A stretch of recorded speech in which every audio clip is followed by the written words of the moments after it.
Hello this is story time by MHK, जहां हम आपको मूवीज़ के रिव्यूज़ देते हैं जिसमें science fiction, thriller, drama, tragedy ये सब होते हैं।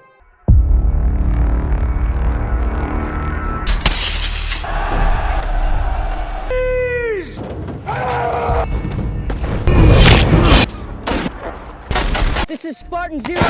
Requesting immediate QRF troops. Movie की स्टार्टिंग कैसे होती है, फिक्शन से नॉन फिक्शन तक कैसे आती है, ये सब हम आपको बताते हैं। What are you waiting for? Let's go. Go, go, go, go, go. 7 years per hour here. Let's make.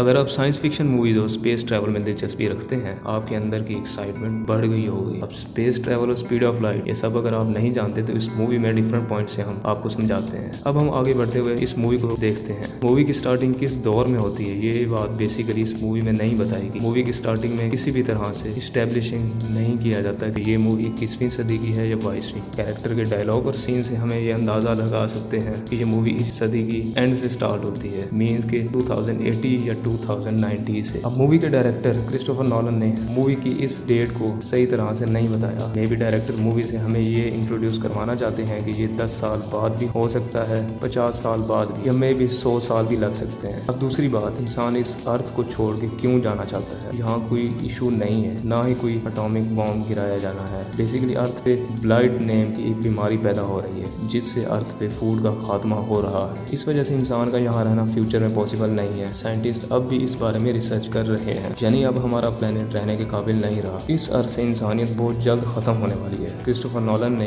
इस बीमारी का आइडिया डस्ट बॉल से लिया है, जो साल 1930 में अमेरिका में आया करता था और सभी फसलें खत्म हो जाया करती थी। मूवी की स्टार्टिंग कैसे होती है? अब अगर मूवी आपने सही तरह से देखी है, कूपर नेम का कैरेक्टर इस जो के एस्ट्रोनॉट था है। कूपर से उसकी बेटी मर्फ कंप्लेन करती है रूम के अंदर एक भूत है। मर्फ कहती है वो भूत उन्हें मैसेज दे रहे हैं, बट कूपर कहते हैं असल में ये ग्रेविटेशनल फोर्स की वजह से होता है। अब यहाँ ये साइन देखता है, कूपर ये समझ आता है इसे डीकोड किया जाए, जो कि बाइनरी वर्ड के थ्रू ये मैसेज हमें दिया गया है। बेसिकली ये मैसेज GPS कोऑर्डिनेट होते हैं जो नासा की सीक्रेट बेस लोकेशन बताता है। अब आगे समझते हैं ये ग्रेविटी की इक्वेशन क्या है। जब कूपर और उसकी बेटी मर्फ नासा की सीक्रेट जगह पर पहुंचते हैं, तब वहाँ मौजूद एक साइंटिस्ट कूपर को बताता है जो मैसेज तुमने देखा है सेम वही उन्होंने भी देखा है, और यहाँ उन्हें पिछले 50 सालों से रिसीव हो रहा है, और ये तब से देखा जा रहा है जब अर्थ के नजदीक एक वार्म होल आया था। अब साइंटिस्ट मानते हैं उस वार्म होल को जानबूझ के सैटर्न के पास रखा है। वो इन्हें दे कह के बुलाते हैं। अब इस सब सिचुएशन को समझने के लिए साइंटिस्ट ग्रेविटेशनल फोर्स को समझते हैं जिससे खुद ग्रेविटी को कंट्रोल किया जा सकता है। अब जिस तरह के ग्रेविटेशनल एनोमलीज कूपर, मर्फ और दूसरे साइंटिस्ट ने डिटेक्ट की थी, उसे अगेन एवेलुएट करने की जरूरत पड़ती है। अब ग्रेविटी को साइंटिस्ट कंट्रोल करना चाहते हैं और चाहते हैं इंसान की लाइफ में फ्यूल ये सब निकाल के दूसरे प्लेनेट भेजा जाए।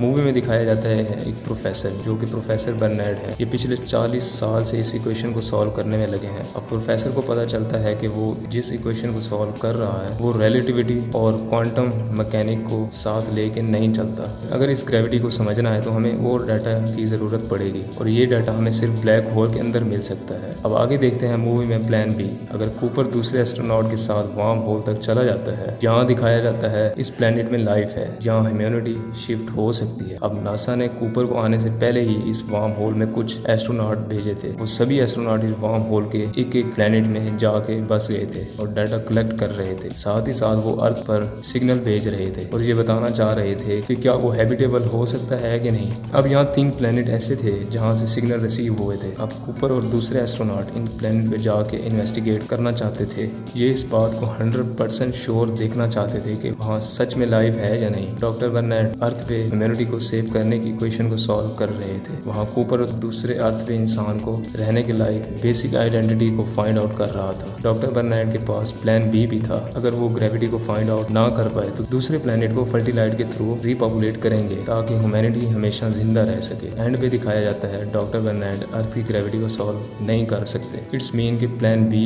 ए ही था। अब देखते हैं यहाँ वार्म होल क्या है। बेसिकली बहुत से स्टार या सोलर सिस्टम के थ्रू मूव करना ये पॉसिबल है ही नहीं। हमारे सोलर सिस्टम में ऐसा कोई प्लेनेट है ही नहीं जहाँ ह्यूमैनिटी पॉसिबल हो। अब दूसरा तरीका ये दिखाया जाता है वहाँ पहुँचने के लिए जहाँ लाइफ पॉसिबल हो। वो तरीका है wormhole. Wormhole Saturn के पास आता है जहाँ ग्रेविटेशनल फोर्स को आइडेंटिफाई किया जाता है। इस वार्म होल के थ्रू आप दूसरी गैलेक्सी तक पहुँच जाएंगे। वार्म होल का कंसेप्ट बेसिकली आइंस्टाइन की थ्योरी से लिया गया है जो कि असल में जनरल थ्योरी ऑफ रिलेटिविटी से आता है।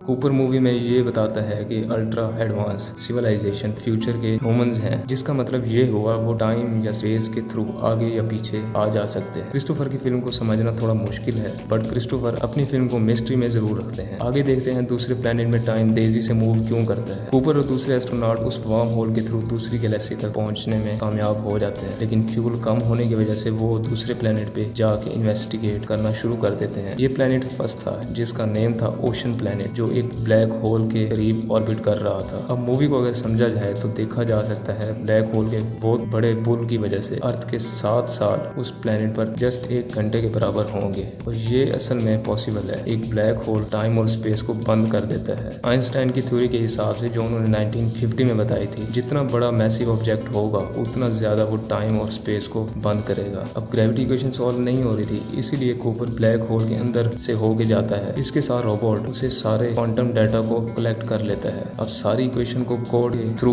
वाश तक भेजता है और उसकी बेटी इस क्वांटम की इक्वेशन को सॉल्व कर लेती है। अब कूपर की बेटी क्वांटम की इक्वेशन को सॉल्व कर लेती है। अब वो जान गई है ग्रेविटी की पावर को कंट्रोल कैसे करना है, मींस कम ज्यादा कैसे करना है। इस वजह से इंसानियत अर्थ को छोड़ने में कामयाब हो जाती है। पूरे सोलर सिस्टम में अब ट्यूब जैसी कॉलोनीज हैं जहाँ ह्यूमन रह रहे हैं। इस सिचुएशन को सोलर सिस्टम में कैसे बनाया गया है ये मूवी में अच्छे से नहीं दिखाया गया, बट एक बुक है जिसका मर्फ को पता चल गया है कि अर्थ के नेचुरल पुल को कैसे कम करना है। अगर आप अर्थ की ग्रेविटी को कम कर सकते हैं तो रॉकेट को स्पेस में भेजना बहुत आसान हो जाता है। अब कूपर के साथ ही एक एस्ट्रोनॉट को एंड पे दिखाया जाता है। वो एक ऐसे प्लेनेट तक पहुंच जाती है जो कि तीसरा प्लेनेट था। अब यहाँ वो अपना स्पेस हेलमेट उतार देती है। ये इस बात की आइडेंटिटी है कि उन्होंने हैबिटेबल प्लेनेट को ढूंढ लिया है।